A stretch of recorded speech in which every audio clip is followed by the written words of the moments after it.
Miami Gardens, blah. Derek Carr's best throw was his longest, a strike launched from midfield that hung in the balmy night air until Johnny Holton settled under it in the end zone for a 44-yard touchdown.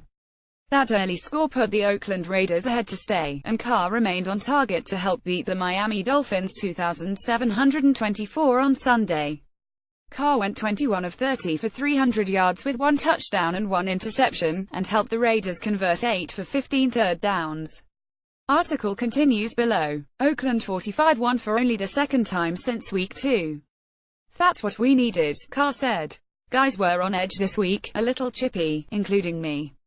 The Dolphins recovered an onside kick and came up with a takeaway when Oakland fumbled twice on a single play, but failed to convert either opportunity into points. "That was a big deal stopping them there," Raiders coach Jack Del Rio said. "An excellent job of putting the fire out."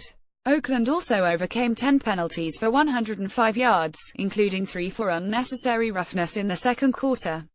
The Raiders' Marshawn Lynch, returning from a 1-game suspension for shoving an official, scored on a 22-yard run, his longest this year. He added another late score and finished with 57 yards on 14 carries. Miami 44 fell to .500 for the third time this season, and lost a close game for the first time in more than a year. In games decided by 7 points or less, the Dolphins had won 12 in a row. Miami's Jay Cutler, back after missing 1 game with cracked ribs, completed his first 16 passes and finished 34 for 42 for 311 yards and 3 scores. His touchdown pass with 132 left cut the deficit to 3 points, but Oakland recovered the ensuing onside kick to seal the win. "We've just got to look at the positives," Cutler said. "We did some good things. We're in a good position 44 with a lot of football left to play." The Dolphins' worst-than-full offense again struggled to run the ball in its first game since trading running back J.O.J.E. Replacement Kenyon Drake had a 42-yard run, Miami's longest this year, to set up a touchdown, but he also lost a fumble.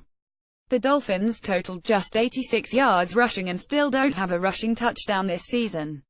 They were hurt by 11 penalties for 107 yards. "It seemed like we were going backward there a few times," Cutler said. Surprise target Holton outmaneuvered Reshad Jones in the end zone to catch Carr's 44-yard touchdown pass. Holton's celebratory dance was impressive, too. He clasped his hands between his knees and hopped along the sideline. His only other catch this season was for a 64-yard score. Carr's favorite target was tight end Jared Cook, who had 8 catches for 126 yards. "He seemed to find a way to get open," Dolphins coach Adam Gase said. Beat the clock. Carr moved the Raiders 42 yards in the final 26 seconds of the first half before Giorgio Tavecchio kicked a 53-yard field goal, the longest of his career, on the final play to put Oakland up 139 at halftime. Mixed bag. The Dolphins' Cody Parkey missed an extra point but recovered his own onside kick.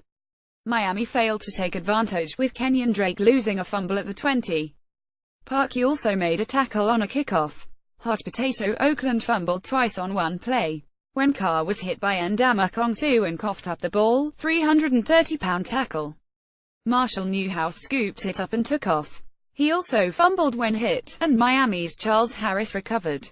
Injuries. Miami RT Jorwan James went to the locker room midway through the fourth quarter with a left hamstring injury. DT Ndamukong Suh briefly went to the locker room with an unspecified injury but returned to the game and said afterward he was fine. Up next, the Dolphins play their third primetime game in a row when they're at Carolina 63 on Monday, November 13. Following a bye, the Raiders travel to Mexico City to face AFC East leader New England 62 on November 19. More app nflpro32.app.org and https twitter.com and full. Follow Stephen Wine on Twitter http twitter.com/StevaWine.